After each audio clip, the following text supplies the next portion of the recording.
Hi everyone, it's Raylene. I'm back, bitches. So anyway, today it's my first posting in a long time, and well, what has spurred me to this is the drought situation in Australia and Barnaby Joyce and his suicide card. You know what? We're so sick and tired of dodgy fuckers who then decide that they want to pull the suicide card so no one says anything bad about them in case they commit suicide. That is just a total injustice to people who actually do suffer from suicide. And when I'm talking about that, I'm talking about the James Packers of the world that do dodgy things and then claim to be suicidal and whatever so that none of the press anywhere in the world says anything bad about them because they're too scared they're going to commit suicide. Well, you know what? That's not the reason why people usually commit suicide. People usually commit suicide because maybe they don't have food to feed their families, or their animals on their farms are dying, or they don't have any money because banks are pushing them out of their land. So you should think about that, Barnaby Joyce, before you claim all this and you want some sympathy from the general public in Australia, whilst farmers are being committing suicide left, right and centre, and all because of your policies. Yeah, your policies.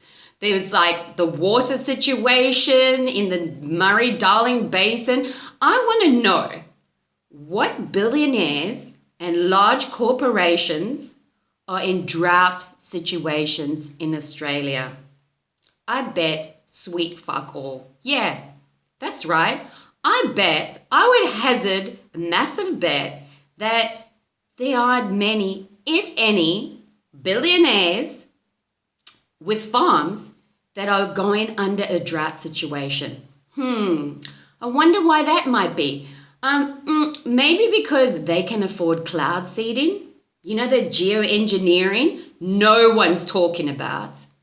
And it's been used since the 1940s. Yes, the 1940s. It's been used in Beijing to clear the air before the Olympics. It's been used in the desert. It's been used in Texas. And we're talking large multinational farmers, not the general smallholder farmer in Texas. We're talking about large corporations who can afford that, who cloud seed. And, it used to be used in warfare, like in Vietnam or whatever. But now it's been used by large multinationals that can cause rain in the desert, in Dubai, the UAE. Yeah.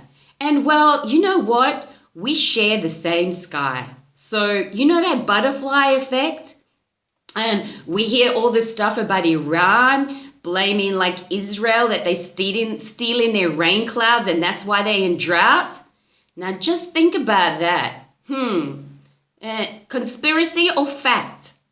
That's what you're going to be asking yourself. And why aren't we being even given the element of a doubt in what is going on in our skies? We hear all about nuclear war. What a load of shit.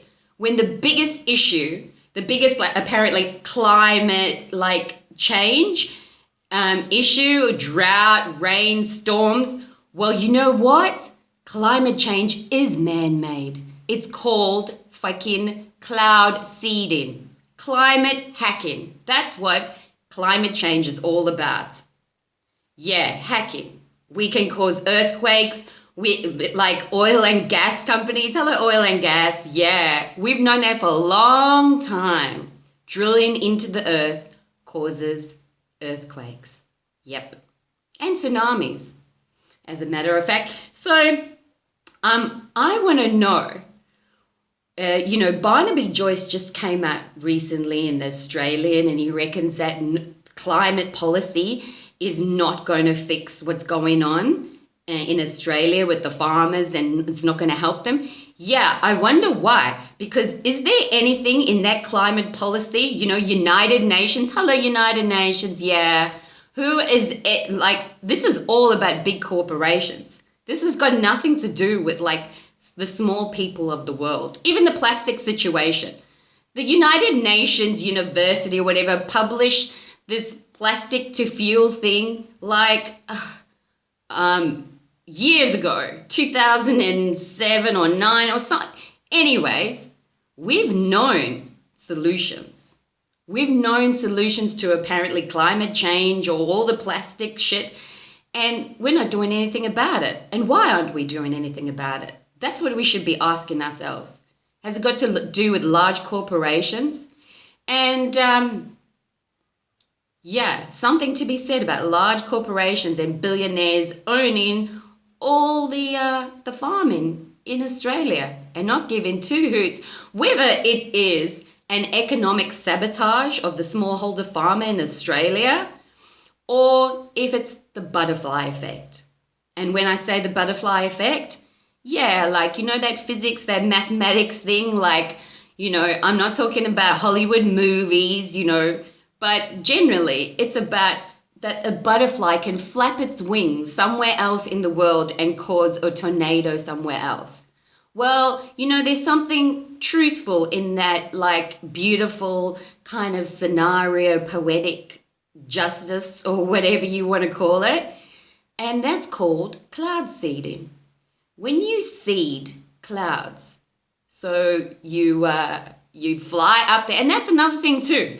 Like, talking about cloud seeding, because cloud seeding is done by aeroplanes. And well, look at what is happening in Australia with the pilot situation. And with China owning airports around Australia. So, if we're talking about economic sabotage and other countries involved and stuff, why isn't there any control over our skies? We should be policing the skies over Australia like freaking anti-terror. Yeah, anti-terror. What the hell is going on? What's going on in our airports, our local airports around Australia? Who's got licenses? Who's pilots? What the hell are they spewing out of the planes? Where are they doing it? And how is that affecting the areas that surround? Because you know what? Cloud seeding can be used to cause rain for an economic advantage. It can be disastrous, that it causes storms, like disaster response. Hello, Red Cross 2020 strategy for disaster response. Yeah. And then it can also cause drought. Yeah, because if you're cloud seeding in one area, those clouds aren't going to go anywhere near another area. So, it makes me think, those billionaires, their farms and that, are they cloud seeding? And who's controlling that? Are they stealing rain clouds from smallholder farmers in New South Wales and Queensland? Is that the reason for the drought?